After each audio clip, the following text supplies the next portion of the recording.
Coloca a mão no seu coração. Fala para o Senhor: Senhor, quero te apresentar o meu coração nessa noite. Quero te apresentar que o meu coração, Senhor, Senhor, nessa noite seja uma terra boa, Senhor, onde a tua palavra possa cair como semente e possa dar bons frutos. Clama isso, fala isso para o Senhor. Fala: Senhor, prepara o meu coração. Tira, Senhor, toda a dureza do meu coração. Que eu esteja aberto, Senhor, a receber a tua palavra.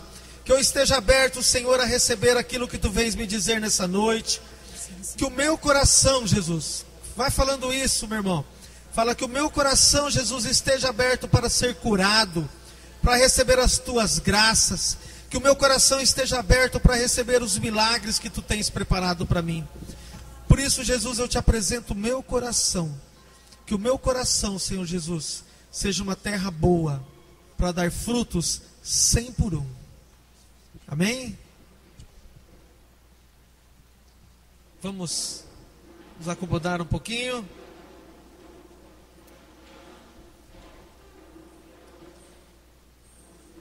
Paz de Jesus, todos vocês. Já estou conhecido do grupo, né? Estou sempre aqui com vocês. Graças a Deus estamos iniciando aí essa campanha de 9 semanas. Então nós estamos iniciando hoje campanha de 9 semanas por cura e libertação. Quem precisa ser curado? Eu preciso ser curado. Quem precisa ser liberto?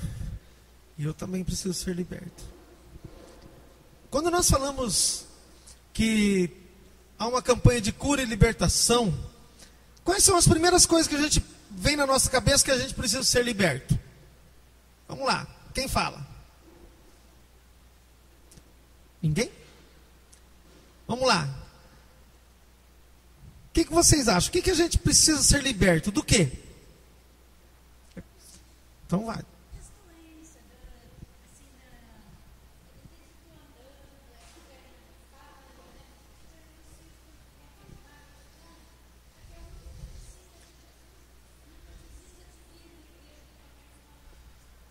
Amém. Então, uma das coisas que nós precisamos ser libertos, das doenças. O que mais? Do pecado, da preguiça, das tentações, da inveja, egoísmo. 17-0 pro lado de cá, hein? Lado de cá, ninguém falou nada. Quando a gente fala em curas e libertações, né? A gente já começa a pensar um monte de coisa. E normalmente o que a gente pensa?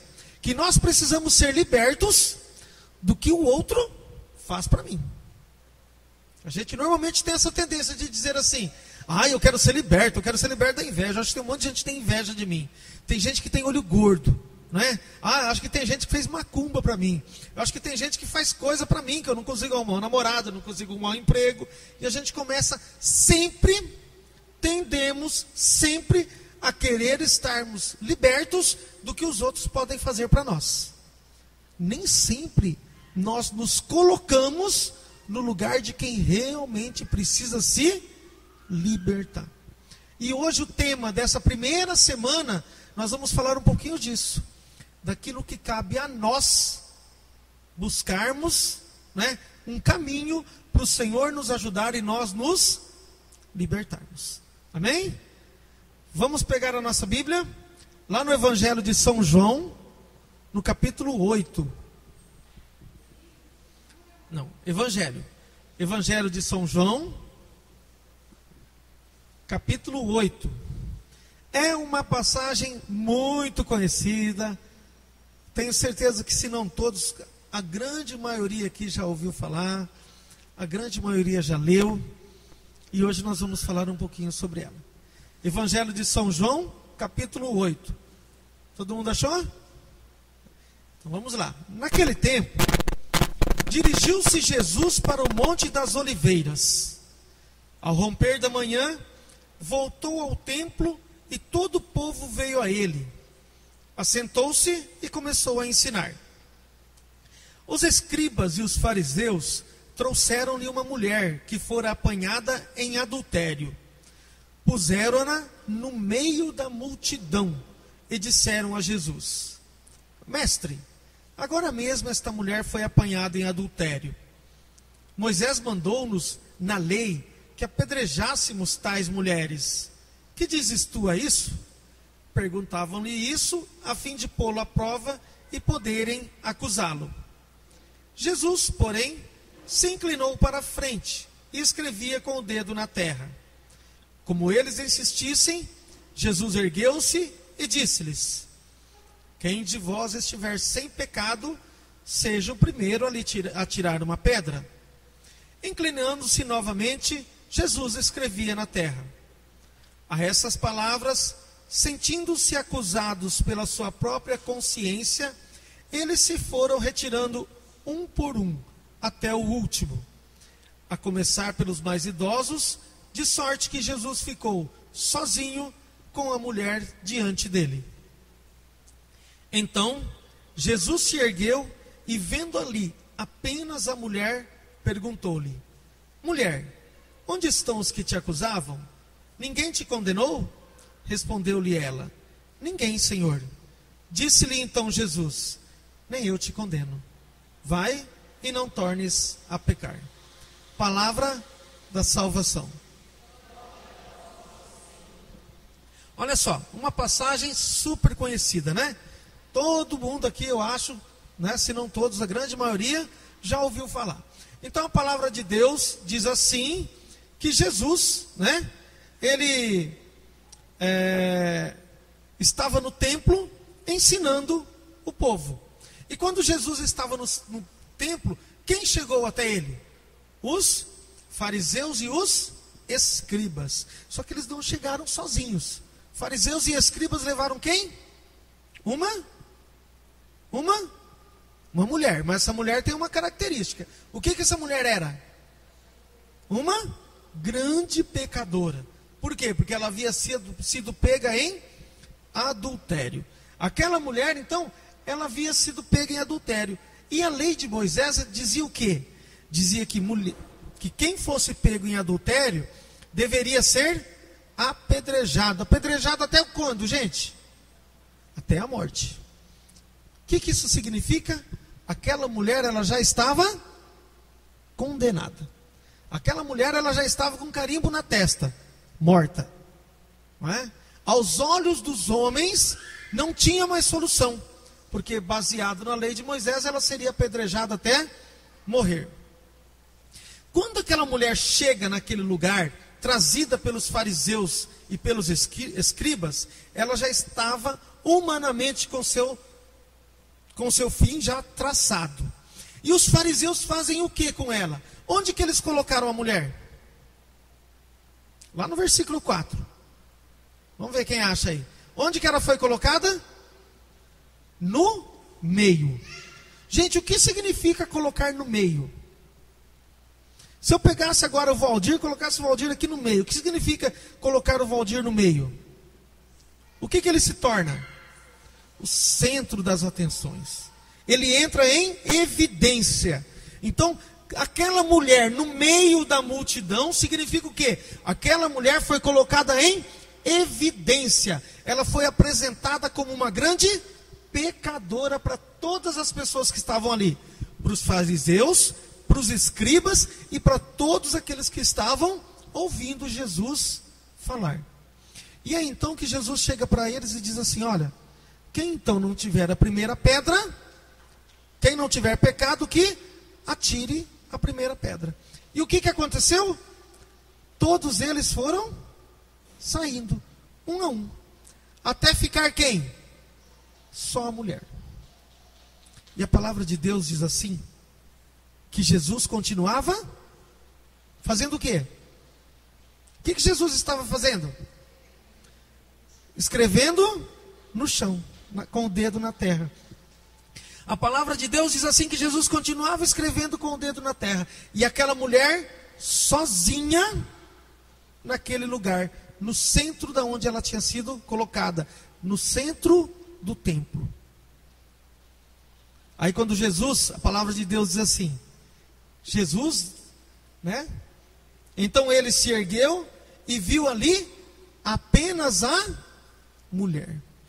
Esse apenas a mulher tem um significado muito grande.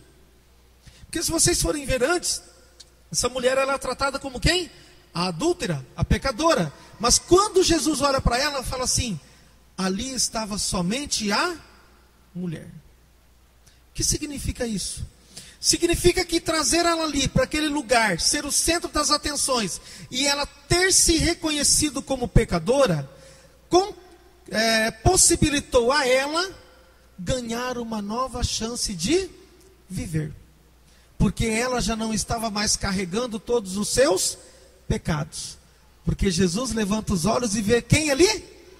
Apenas a mulher. Vocês entendem?